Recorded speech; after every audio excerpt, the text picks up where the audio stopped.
Армысыздар, бүгін Астана аспаны бағдарламасының кезекті кейіпкері, Қазақстан Республикасының еңбек сіңірген қайраткері, актер, ұстаз, режиссер Сайлау Қамиев. Аға, ассалаумағалейкум. Уағалейкумассалам. Қалыңыз қалай? Жақсы, шүкір. Жұмыстарыңыз қалай болып жатыр? Жақсы, шүкір, бәрі әдемі, тамаша болып жатыр. Тамаша. Аға, өнер академиясын бітіргендеріңізге биыл 20 жылдың көлемі болып қалды, иә? 20 жыл болды. 20 жыл болды. Астана қаласына да жұмысқа келгендеріңізге де 20 жыл болды. Иә. Биыл Астана қаласының өзіне де 20 жыл. Бұл Үш үлкен жиырма. мерейтой, үш бірдей мереке. Дұрыс па? Енді Астанаға ең алғашқы кезіңіз есіңізде ме? Әрине, енді ол 20 жыл деген ол сағынышқа айналады ғой. Кез келген адамның өз бір тағдырында бір өзгерістер болып жатады. Сосын бір тағдырына өзгеріс әкелген оқиғалар болып жатады. Ол еш уақытта ұмытылмайтын нәрсе. Алғаш қолымызға дипломымызды алған кезде өзі студент болып жүрген кезде бір үлкен немен жүреді адам. Иә, мен осы оқуды бітірсем, курстан курсқа өтсем, одан кейін қолыма диплом алсам, мен диплом алғаннан кейін болды ма деген бір құлазып қалады адам. Енді не болды? Сөйтіп жүрген кезде осы Астана қаласының сол кезде Қуанышбаев атындағы музыкалық театры, Қазақ драма театры, Қадыр Жетпісбаев деген ағамыз, халық әртісі, сол кісі біздің ол кезде Жүргенов академиясы болған жоқ, ол кезде театр және кино институты болды. Соны бітірушілерге келіп, сол жерден біздің актерлық жұмысымызды көрді. Сөйтті де сол жерден 8 адамды өзі осы Қуанышбаев театрына шақырды. Біз енді ол кезде Астанаға барып, Астанада тұру деген мақсат болған жоқ. Ең бастысы біз қайда барып тұмсық тығамыз, қай жерге барып жұмысымызды бастаймыз деген ғана нәрселер. Енді балалық, жастық, шалалық, бірақ та дәл сол кезде, сол қазір ойлап отырсам, сол Қадыр ағамызға шыны керек, Алла разы болсын деймін, сол кісінің өзі жетектеп алып келді ғой бізді осы жаққа. Біз түсінген жоқпыз, көбінесе Алматыда қалу мақсат болды ғой ол кезде. Сол кезде бізге ең алғаш Астана туралы айтқан, Астананың болашағы туралы айтқан, Астанадағы өнердің болашағы туралы кәдімгідей үлкен аталық, әкелік ақылын айтқан сол Қадыр ағамыз болды. Сөйтіп енді сол кісіге иландық, осы жаққа қарай кете бердік. Астана ол кезде енді өте қиын болды ғой, қолайсыз, шаңы болды, көшелер болғанда сол жаңағы қазіргі мына ескі алаң, сол жердегі тұрған өте әдемі ғимараттар болды да, одан ары қарай болды жаңағы жер үйлер, шаңы шыққан көшелер. Алғаш келген кезде әрине біз Алматыдан кейін қайда келдік дегенде ойда жүрдік. Себебі бізді сол жылы өте бір сондай қатал қыс қарсы алды. 98 жылдың әлі есімнен кетпейді, қараша айы 15-нен бастап 45 градустық аяз. Біз өзен студенттік шақтан енді шыққан үстімізде киімде жоқ жетіскен. Сол жаңа Алматының жұқа куртка пальтосымен келіп алғанбыз. Сонда біздің ортамызда жігіттердің құлағы былай мына жерге дейін үсіп ақ кеткен кездер болды, мұрын үскен кездер болды. Енді ол шыны керек өте бір сағынышпен еске алатын уақыт қой. Қайда тұрдыңыздар сонда? Біз алғаш келген кезде Қуанышбаев театрының Республика мен Абай көшесінің қиылысында кішкене үйлердің ортасында шаруашылық ауласы болды. Хоздор деп атайды. Сол жерде 100 жылдан асып кеткен анау ағаштан салынған үйлер болды кәдімгі үлкен, әлі де бар ол. Сол жерде бір бөлмеде біз 5-еуміз, оның 4-еуміз жанұямыз және бір бойдақ Қуандық Қыстықбаев деген. Сосын 4 жанұя болып, бір бөлмеде мынандай төсек қоямыз да, 4 төсек қойып қойдық. 4 төсекті жан жағын немен бөлдік. Шымылдықпен бөліп, тура ортасында шымылдық жоқ жерде бойдағымыз жатты. Қалған жанұяларымыз сол бір бөлменің ішінде жаттық. Менің ол кезде үлкен ұлым болды. 2 жастағы сол ұлым жүгіріп жүретін шымылдықтардың арасын, шымылдықтарды көтеріп, ойнап. Солай тұрдық, біз 3-4 ай солай тұрдық. Содан кейін біздің әр қайсымызға жаңағы жанұясы барларға бөлек-бөлек жатақханадан бөлме берген кезде біз кәдімгідей хан сарайына көшкендей көңілде қуанып бәріміз жан жаққа кеткеніміз бар. Тамаша. Астана енді сіздерді қиынмен қарсы алса да, осы уақытқа дейін үлкен жетістіктерге жетелеп алып келді. Биыл қазақ театрында жүргеніңізге 20 жыл. Сіздің кәсіби жолыңыз, ол үлкен мерейтой. 20 жылдың ішінде не түйдіңіз, не үйрендіңіз? 20 жыл бұл бір мектеп болды, шыны керек. Себебі мен өте үлкен ұстаздардың алдын көрдім. Мен сол үшін өзіме Құдайға шүкір деймін. Менің сол студенттік кезімде де менің өмірімде өте үлкен тұлғалардан мен сабақ алдым. Оның ішінде жаңағы Ермек Серкебаев ағамыздан мен вокал оқыдым. Амангелді Сембин деген атақты әншімізден мен вокал сабағын алдым. Одан кейін актер шеберлігін Каукен Кенжетаев деген ұлы тұлғадан, Есім Сегізбаев деген профессор өте өмір бойы өзін педагогикаға арнаған ағамыздан алдым. Мұрат Әбзелбаев, қазір сол Жүргенов академиясында сабақ беретін профессор. Енді одан кейінгі менің өмірім сол жаңағы Қадыр ағадан басталды дедік қой, Жетпісбаевтан. Қадыр ағамызбен енді өкінішке орай көп жұмыс жасай алған жоқпыз, бірақ алғашқы менің Қыз жібек спектакліндегі төлеген рөлін сол Қадыр ағамыздың өзі берген болатын. Мен ол кісімен 1-2 рет қана дайындық жасап үлгердік. Одан кейін ол кісі өте қатты ауырып ауруханаға түсті де, содан кейін марқұм болды. Бірақ одан кейін ол енді біздің халық қаһарманы, біздің театр өнерінің ұлы тұлғасы Әзірбайжан Мәдиұлы Мәмбетов келді біздің театрға басшы болып. Біз енді сол Мәмбетовтің солдаттарымыз деп есептейміз.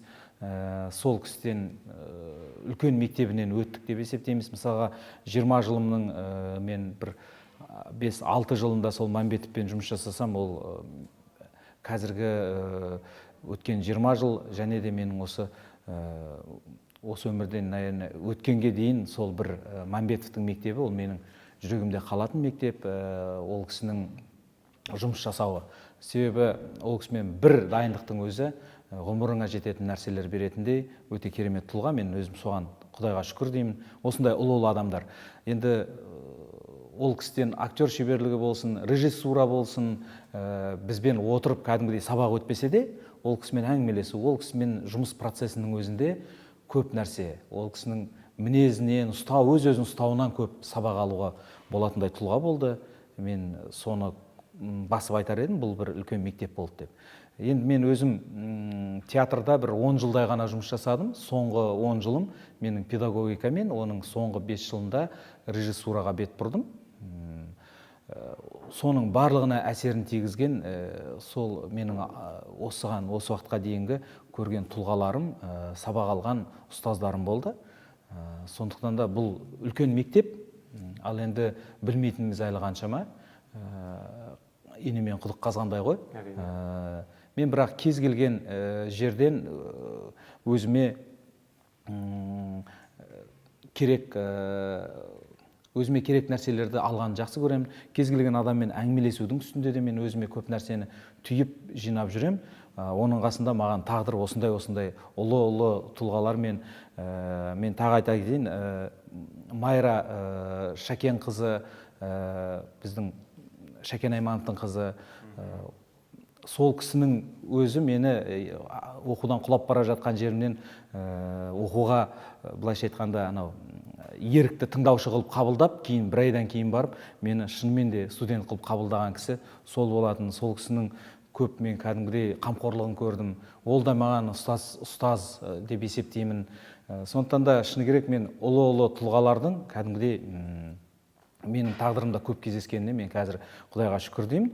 Және де менің қазіргі педагогикаға барғаным болсын, режиссураға барғаным болсын, дәл сол кісілердің мектебі ғой деп ойлаймын.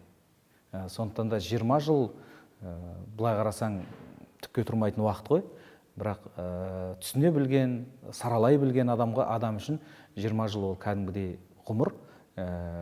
Сол ғұмырда кішкене көкірек көзіңде бір нәрсе болатын болса, көп нәрсе алуға болатын дүние болды. Мен соған шүкіршілік айтамын.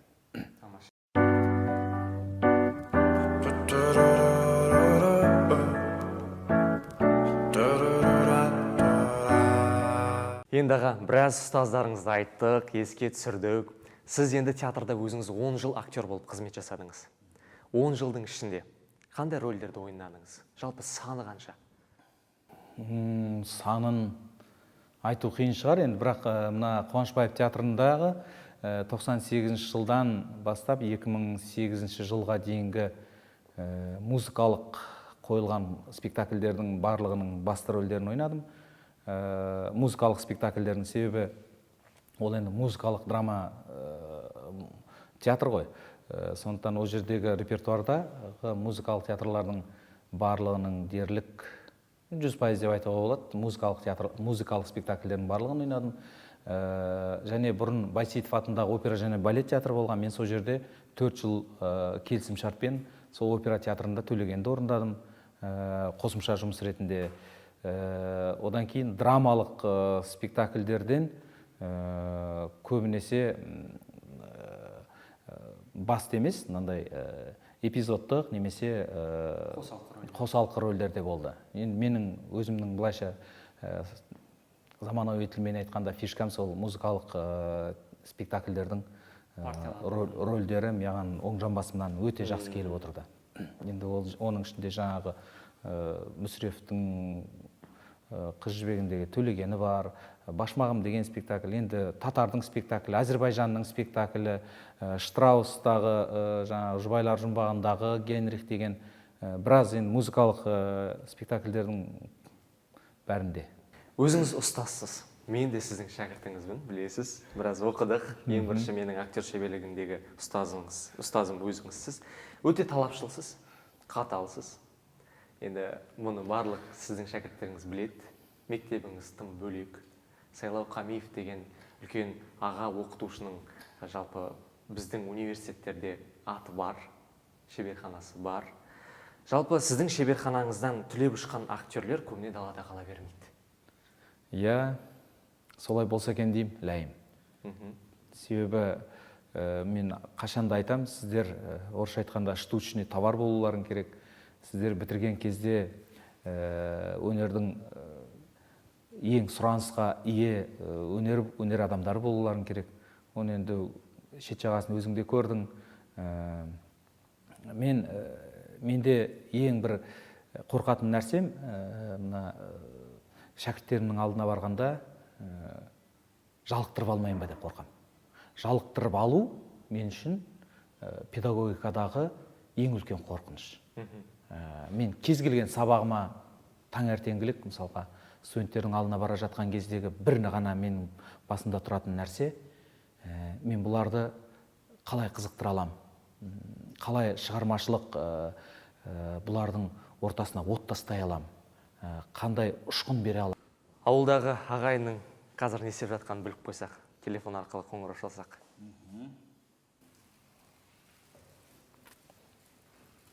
Ұрса жөнелсе қазір. Қайда жүрсің сен? Неғып хабарласпайсың? Громкий связь болу керек па?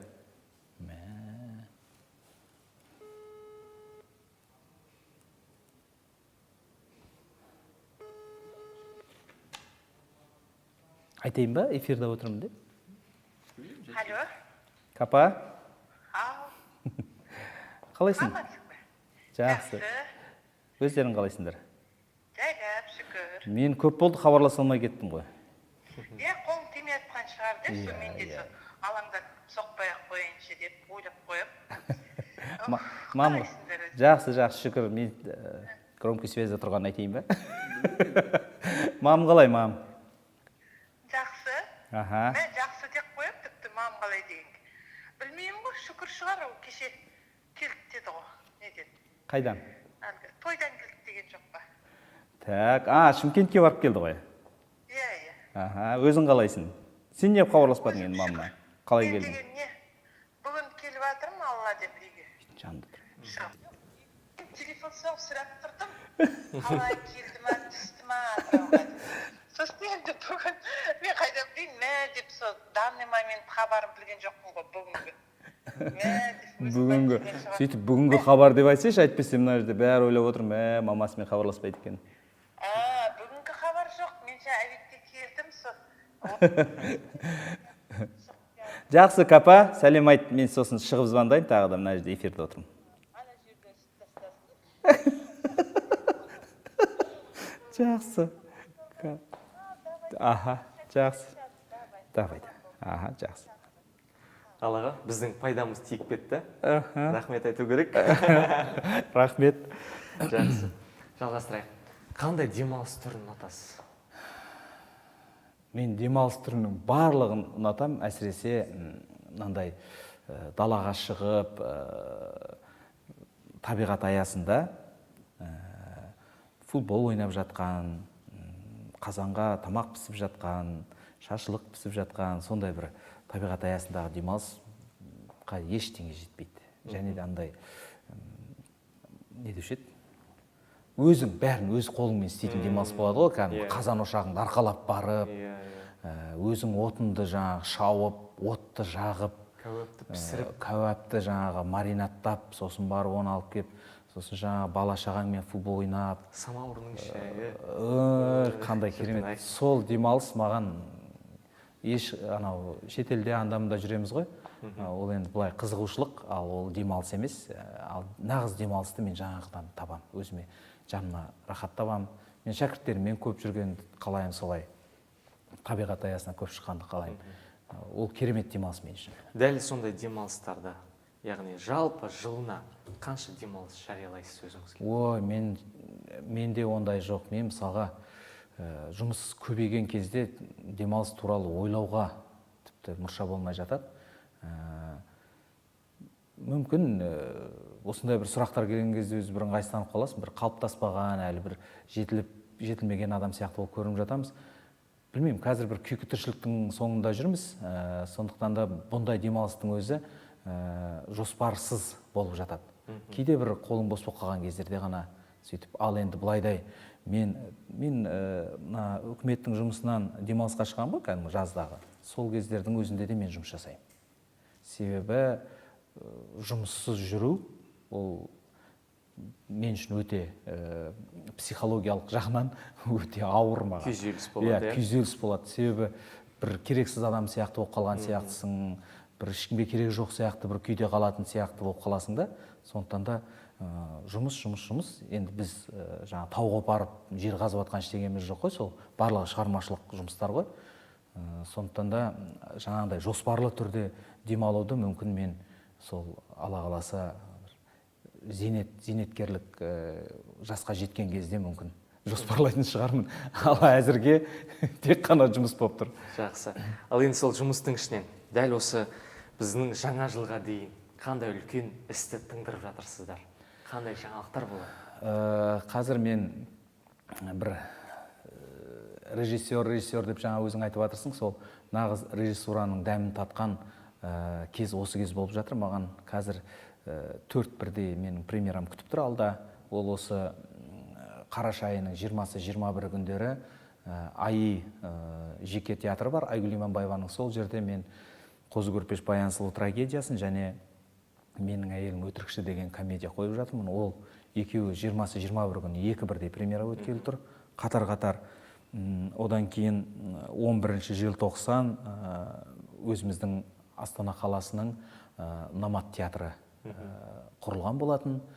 Сол жерге мен өзім шәкірттеріммен бардым, труппа болып, көркемдік жетекшісімін сол жерде. Директорымыз Тұрсынбек Қабатов. Біз соның ашылуына қазір үлкен қатты дайындық үстіндеміз. Ол 11 желтоқсан, одан кейін ар жағында 16 желтоқсан тағы да 2 премьера сол театрда болып тұр. Сол 4-інің де қоюшы режиссер өзім болып жатырмын. Сондықтан да шыны керек режиссердан қайтып қалмасам жақсы болар еді деп ойымдап жүрмін. Осылардан кейін артынан болып тұр. Қазір енді 24 сағаттың 20 сағатында жұмыс жасап жатырмыз.